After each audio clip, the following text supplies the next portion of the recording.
Bueno, estamos aquí con Pablo Silverglate, es de la FTC, o sea, la Federal Trade Comercio de Estados Unidos. Realmente nos place muchísimo tenerlo con nosotros en este programa, y él está en el país porque vino a colaborar con Proconsumidor en las estrategias de protección a los consumidores. Pablo, bienvenido al programa. Y además me interesa mucho saber las políticas, cómo convergen las políticas de competencia y la política de consumo, cómo lo hacen ustedes allá, y también como usted, como conocedor un poco de lo que se hace aquí, tal vez alguna sugerencia. Bueno, gracias. Primero, es un placer estar aquí con ustedes. Ya somos conocidos hace mucho tiempo, así que es muy lindo estar siempre de visita. Para darle un poco de historia, lo primero que existió, como en el Génesis de la Biblia, fue el asunto de la competencia. Hace ya casi 100 años que en Estados Unidos se originaron los capitanes de industria, que dominaban sus industrias completamente, como ser industria de los ferrocarriles, industria de acero. Entonces se vio la necesidad de crear legislación que pudiera limitar el poder de esos llamados trusts en inglés, o estas industrias que eran completamente monopolísticas. Una vez que se dio eso, estamos hablando del principio del siglo XX, después de un tiempo nos dimos cuenta que necesitábamos una ley adicional que nos dé las armas para poder realmente combatir el problema. Y después de eso, todavía nos quedó colgado el problema que una vez que había competencia entre ellos mismos, le empezaban a mentir al consumidor. Ahí fue el nacimiento del principio de la Ley de Protección al Consumidor contra el Engaño. Y no fue hasta los años 60, como usted dice de vez en cuando con el famoso discurso del presidente Kennedy, de que se empezó a estructurar un poco más los derechos al consumidor, porque la competencia al fin del día se ocupa de regular los agentes, las entidades que son los proveedores en el mercado, cómo los proveedores lidian entre sí. O sea, la competencia asegura que haya la mayor cantidad de vendedores en el mercado para ofrecer los mejores precios y la mejor calidad. La protección al consumidor lidia en índole más vertical entre vendedor y consumidor, y hace que esas opciones que existen en el mercado puedan ser ejercitadas por el consumidor en forma limpia y sin engaño. A pesar de que se ocupan de distintos aspectos del mercado, al fin del día es crítico, es muy importante que ambas caras de la moneda se hablen de una a la otra. ¿Por qué? Porque el afán de la protección al consumidor es de identificar un problema y adoptar regulación o cumplimiento legal para atacar ese problema. Pero hay veces que el problema tiene una dimensión que la gente de protección al consumidor no ve las otras partes del problema, que son cómo afectan los costos y beneficios al mercado.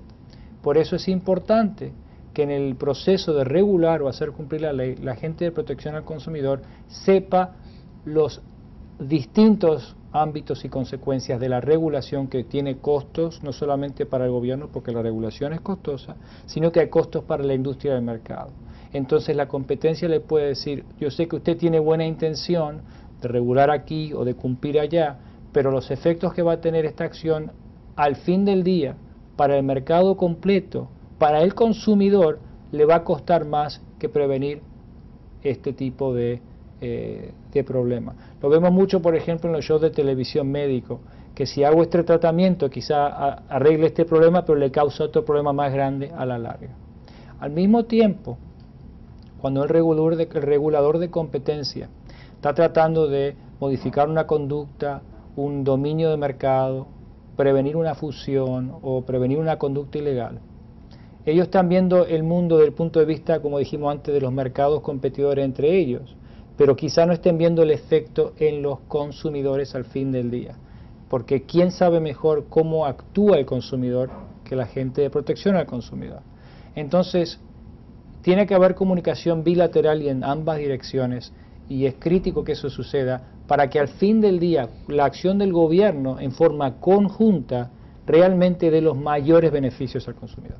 Eso es muy importante. Eso iba a decir, que parece que debe mediar un sistema fluido de comunicación entre competencia y proconsumidor, porque es la única forma de servirle realmente al ciudadano desde las dos instancias reguladoras, diríamos, por decirlo de alguna manera. Bueno, usted contó la historia. Nosotros aquí tenemos una ley de competencias relativamente nueva, es desde el 2008, pero ahora es que se está organizando.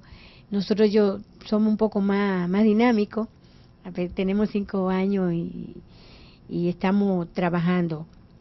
¿Tendría usted alguna sugerencia que hacernos a nosotros desde el punto de vista de la experiencia de ustedes y también de lo que conoce nuestro con respecto a la posibilidad de una articulación que sirva realmente a los ciudadanos? Esa es la pregunta más difícil del fin del día. Nosotros tenemos la dicha de que nuestra agencia, la FTC, hace la competencia y la protección al consumidor bajo un mismo techo. Y así todo, como tenemos equipos que hacen una cuestión y la otra, hay veces que nos sentimos como estamos en agencias distintas. O sea que imagínese usted trabajando en agencias que realmente son separadas aquí en la República Dominicana, se me hace un poco más difícil. Creo que principalmente es crítico mantener las avenidas informales de comunicación en forma bastante periódica. Informarse los unos a los otros de cuáles son los problemas. Quizás se puedan identificar ciertas eficiencias en las cuales ustedes podrían trabajar en forma conjunta en cierto análisis de mercado, por ejemplo. Yo sé que, por ejemplo, la gente de competencia utiliza más economistas, y en la protección al consumidor, por ejemplo, en el área de sustento científico, es importante que quizá ustedes puedan trabajar con los economistas de Procompetencia para ayudarlos en ese ámbito. Pero más que nada es mantener una agencia informada a la otra de qué se está realizando, especialmente cuando se van a hacer campañas importantes, antes de moverse, para que uno tenga el oído del otro y puedan intervenir si es necesario en forma rápida. Puede que haya circunstancias en las cuales no estén de acuerdo, somos seres humanos, tenemos distintas opiniones. Creo que hay hasta cierto valor en la honestidad de que si una agencia hace algo, la otra se pueda sentir libre de decir, respetamos la acción del otro, pero no estamos de acuerdo por los siguientes motivos, para que el proceso democrático, el proceso de libre expresión, permita que quizá la sociedad en general y el proceso político pueda a la larga ejercer la decisión acertada. Vamos a hacer una pausa, Pablo, pero vamos a volver. Yo quisiera que usted nos hable de cómo sirve la protección al consumidor, la regulación de la competencia a los procesos democráticos en los países como el nuestro, por ejemplo, con una democracia que se ejercita, con algunas limitaciones y esa cosa. Vamos a ver eso después de la pausa.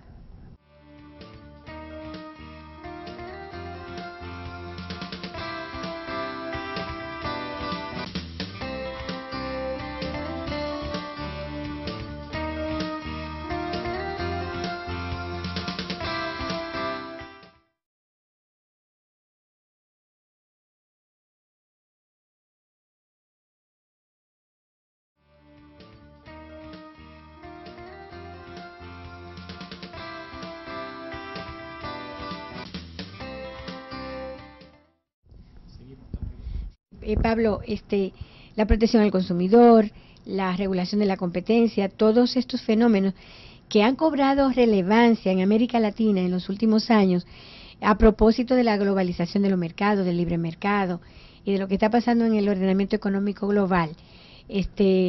¿Sirven estos recursos al fortalecimiento de la democracia? A mí me parece que realmente sí. A mí me parece que, y me alegra que hayas preguntado este tema, porque la democracia está íntimamente relacionada al bienestar del ciudadano. El ciudadano generalmente quiere sentirse que se le respeta sus derechos, que tiene el derecho de expresión, de libre asociación, y lamentablemente la democracia es amenazada cuando el ciudadano se siente inseguro, especialmente en su seguridad económica. Estamos visto en el mundo, lamentablemente, en muchos países donde hay mucha inestabilidad, como por ejemplo recientemente en el Medio Oriente, porque la gente se siente insegura. Si el ciudadano no recibe información veraz, y si el ciudadano se les aprovecha con monopolios y tiene que pagar más y recibir menos, eso al fin del día le está cortando su bienestar económico. Y el ciudadano sin bienestar económico se siente inseguro y siente que realmente la democracia no le sirve, porque ¿para qué le sirve la democracia si no puede alimentar a su familia? Entonces, al proteger la competencia y al proteger las reglas del camino en la protección al consumidor, al fin del día yo creo que hay una conexión directa con proteger la democracia. Qué interesante. ¿Tú has seguido los procesos en América Latina, los procesos de fortalecimiento de estas instancias como protección al consumidor y protección a la competencia? ¿Cómo tú valoras lo que ha pasado, lo que está pasando? Bueno, mira, te lo voy a decir específicamente en mi opinión personal, porque este es un tema un poco controversial. Sí. Me agrada muchísimo el ver cómo ha crecido en los últimos 10, 12 años las instituciones, los derechos del consumidor y también importante la integración de las agencias en el sistema global de intercambio de información. Al mismo tiempo, creo que en ciertos países, bajo el nombre de la protección al consumidor, hay ciertos movimientos que han adoptado regulación que es tan sobreproteccionista al consumidor que al fin del día le está costando al consumidor más de lo que lo está cuidando. Entonces, vuelvo al tema del balance, de trabajar con competencia y de que realmente si hay una normatividad o un cumplimiento legal en protección al consumidor, realmente sí sea por velar por la protección al consumidor y no por proteger alguna idea política o un interés político. Sí, mira, hay una cuestión que ha pasado, por ejemplo, aquí en República Dominicana, que es que los derechos del consumidor son derechos fundamentales, son derechos humanos. La ley está también protegida jurídicamente en la Constitución, tiene rango constitucional. Ya eso ha pasado en muchos países y, por ejemplo, en Perú que se hizo el Código de Protección al Consumidor, o sea, se están robusteciendo leyes en algunos países, pero en otros se están quedando un poco igual. De todas maneras, la dinámica, el hecho de que haya en un país un movimiento fuerte de ciudadanía y eso, también ha motivado a que inclusive más desde los gobiernos que desde la sociedad civil se está haciendo más protección al consumidor. O sea, yo no sé si tú percibe esto. Hay las leyes de protección al consumidor limitan mucho a las organizaciones. No pueden recibir, por ejemplo, patrocinio de nadie. Y entonces, si no están financiadas, ¿cómo van a funcionar? Yo creo que se plantea una revisión de la política de Estado con respecto a las organizaciones, pero me gustaría saber también qué hacen en Estados Unidos con las organizaciones. Yo sé que existen varias, existe Consumer Union, que es muy fuerte, y otras también. O sea, ¿cuál es la relación que existe entre ustedes como agencia y las organizaciones de la sociedad civil?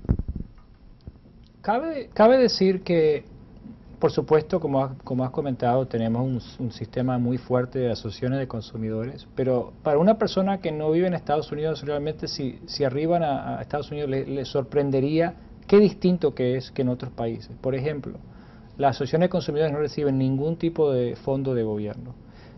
Nosotros no las autorizamos, ni las revemos, ni le decimos de quién tomar fondos. Por ejemplo, si una asociación quisiera tomar patrocinio de una compañía, el problema es de ellos, pierden su credibilidad, pero nosotros no nos metemos en el tema.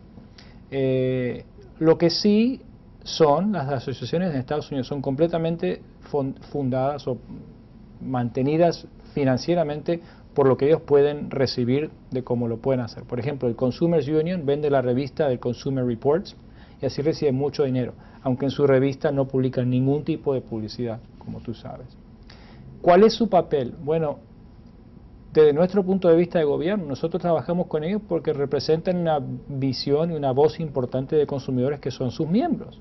Entonces, antes de adoptar regulación o normatividad o de tomar pasos de política importante, por supuesto consultamos con las cuales tienen la mayor reputación, pero nosotros no autorizamos ninguna, especialmente bajo nuestro Estado, hablando de los principios constitucionales. La protección al consumidor en Estados Unidos no es un principio constitucional, pero sí lo es la libertad de expresión. Entonces, por ende, cualquiera que quiere formar una asociación de cualquier tipo puede formarla y expresarse en la manera que quiera. Entonces nosotros abrimos el proceso de consulta público para que cualquier asociación se dé un paso adelante y se comunique con nosotros. Al mismo tiempo los utilizamos en lo que hace a difusión de nuestro mensaje de educación al consumidor, porque ellos tienen contacto con mucho consumidor. Entonces sí le damos la oportunidad de difundir materiales nuestros y en ciertos casos hasta hacemos programas con ellos en los cuales los contratamos para ayudarnos a poder difundir ese mensaje. Muy bien, Pablo, realmente agradecemos mucho esa información en especial, porque nosotros aquí trabajamos con las organizaciones, le ayudamos, le damos nuestro material, ellos sirven de vehículo también, hay una buena relación, y puedo decir con toda seguridad que hay un fenómeno en Estados Unidos que no lo tenemos nosotros, que es el acceso a la justicia que tienen los ciudadanos. Cualquier ciudadano puede demandar, es escuchado, los jueces deciden. Aquí un ciudadano le sale muy caro, muy costoso acceder a la justicia. Por eso la instancia nuestra como de protección al consumidor tiene una función de tribunal de primera instancia, donde tratamos de resolver los problemas de manera gratuita, porque de otra manera no podía el ciudadano acceder a la justicia. En Estados Unidos sí.